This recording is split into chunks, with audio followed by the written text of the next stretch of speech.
તો આવું એક રૂડું અને રૂપાળું જલારામ બાપાનું મંદિર જેમ કે દીવમાં આપણું આવેલું છે અને આપણા વાડી વિસ્તારમાં પટેલવાડી આંબાવાડીના ચોક ઉપર છે જય ભવાની મંદિર છે ને ત્યાં. તો એના સુંદર ડેકોરેશન કરવામાં બધા ગામ લોકો અને સહયોગી બધા બની ગયા છે.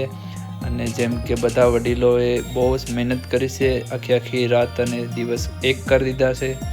અને તેને ડેકોરેટ કરવામાં જો તમે એવું મસ્ત ડેકોરેટ કર્યું છે જેમ કે કોઈ શબ્દ નથી આપણી પાસે કે આપણે કંઈ કહી શકીએ કે જેથી આ વિડીયોને તમે જોઈને ખાલી એમ થશો કે આનંદ આવી ગયો, બસ આપણા ગામનું મંદિર ને આપણા બાપાના દર્શન થઈ ગયા. તો આવા જ એક મંદિરને દર્શન કરવા માટે ચાલો આપણે જઈએ અંદર. અને જો આ ડેકોરેશન તમને કેવું લાગ્યું છે તો ખાસ જણાવજો. આપણા જ ગામનું મંદિરની આપણે કેવી રીતના ડેકોરેશન કરીએ છીએ અને આપણે આપણા ઘરમાં અંદર પણ કરતા હોય છે ડેકોરેશન કોઈ પણ તહેવાર કે હોય તો આપણું એક આ મંદિર ભગવાનના આજે જન્મ જયંતિ ઉપર બનાવેલા ડેકોરેશનનું ઉપર તમને કેવું લાગ્યું ખાસ બતાવજો. અને આ વિડીયોને એન્ડ સુધી જોજો. અને અત્યારે છે તમને દર્શન કરાવું છું અત્યારે, કેમ કે તમે જો હજી ઉપર પણ મૂંઘટ ને બધી કેટલું મસ્ત ડેકોરેશન બધું ફૂલથી જ કરેલું છે. અને સાઈડમાં ગ્રાસ ને એવું બધું રાખેલું છે, એકદમ ફેક ગ્રાસ કહેવાય જેમ કે ખોટું ગ્રાસ. તો એનાથી અને આ અંદર જો મઢની બધી કેટલું સુંદર ડેકોરેશન ને બધું કર્યું છે. અને આ છે આપણા બાપા જય જલારામ બાપા. બધાની મનોકામનાએ જય બાકી રહી ગઈ હોય અને જે હોય તે બધાની મનોકામના પૂરી કરે. અને આજે છે જલારામ જયંતિ અને બાપાની એકદમ મસ્ત સુંદર દ્રશ્ય છે. અને આ એક અદ્ભુત છે કે કલા કોઈની તોડી ન શકે કે ભગવાન બાપાનું કોઈ શબ્દ નથી. અને હજી પણ એમાં અંદર જોયું ડેકોરેશન ચાલુ છે. તો આવી જ રીતના કંઈક આપણું બાપા જલારામ જયંતિ મંદિરનું ઉત્સવનું ડેકોરેશન કર્યું છે.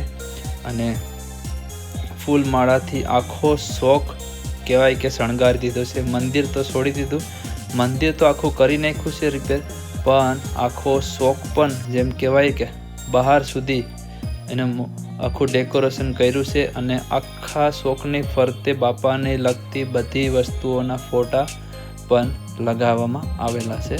તો અત્યારે તમને જો બાપાને જે કંઈ વસ્તુ લગતી છે ને બધા ફોટા જન્મથી લઈને જેવું કે આખું એનું કેવી રીતના ચાલ્યું હતું જીવન ચરિત્ર એ બધું લઈને આખું ડેકોરેશન ને બધું કરેલું છે. અત્યારે જો માળાની બધી કેવી રીતના મસ્ત ગોઠવેલી છે જેમ કે એક આપણે કંઈ આંગણમાં ગયા હોય ને એવું લાગે, અદ્ભુત રૂપ સ્વરૂપ થઈ જાય, આપણે નાથી હટવાનું મન પણ ન થાય.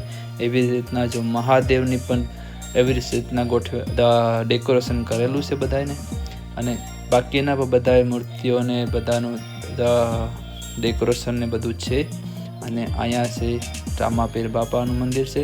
તો રામદેવ પીર મહારાજનું પણ મંદિર અહીંયા છે. અત્યારે આરતી ચાલુ છે અત્યારે પણ તમે જોઈ રહ્યા છો કે આરતી સમય ઉપર પહોંચ્યા અને વિડીયો લીધો.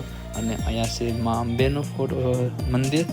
ને અહીંયા છે આપણો જે હનુમાન બાપાની મૂર્તિ. જે કોઈને જોયો હોય અને વિડીયોમાં કોઈને દર્શન થયા હોય તો પ્લીઝ લખજો કે તમે પહેલી વાર દેખી છે મૂર્તિ. અને જય શ્રી રામનો ફૂલ માળાએથી બધું લખ્યું છે. અને ભગવાન હનુમાનજીની પ્રતિમા એકદમ બહુ સુંદર છે અને એક અદ્ભુત છે. જેમ કે તમે જાઓ ને તો તમને એમ લાગે કે નહીં આ કઈ કલા છે કે આટલું બધું બનાવેલું. અને જો એનો આખો શોખ અંદરનું મંદિર આખું ફૂલથી શણગારવામાં આવેલું છે. તો એટલું સુંદર મંદિર, એટલું સુંદર ડિઝાઇન, એટલું સુંદર ડેકોરેશન કરવા માટે બધાએ ખૂબ ખૂબ ધન્યવાદ. આખું ગામ પરિવાર મળી અને આ બધું સહયોગી બન્યા છે એ બધાનો ખૂબ ખૂબ ધન્યવાદ. અને અહીંયા જેમ કે આજે જલારામ જયંતિના દિવસે જમવાનું પણ આખો દિવસ રહેવાનું છે.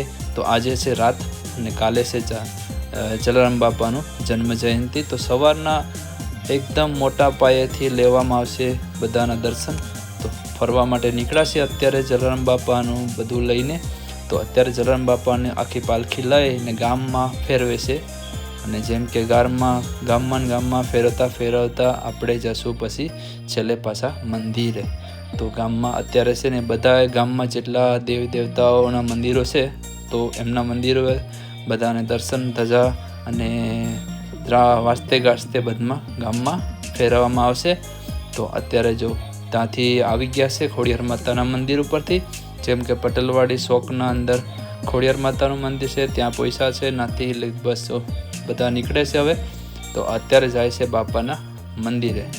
તો બાપાના મંદિરે જવા માટે આ રસ્તો છે પટેલવાડી ઉષાગર શેરીનો, નાથી આવશે. અને બાઈઓને જો અને બહેનોને પણ એક સાથે ડ્રેસ અપાવ્યા છે, લેડીઝોને પણ એક સાથે સાડીઓ આપી છે, કેમ કે આખો કલર એક થઈ જાય અને બધા એક કલરમાં બધા મિક્સ થઈ જાય. અને આવી જ રીતના કંઈક છે.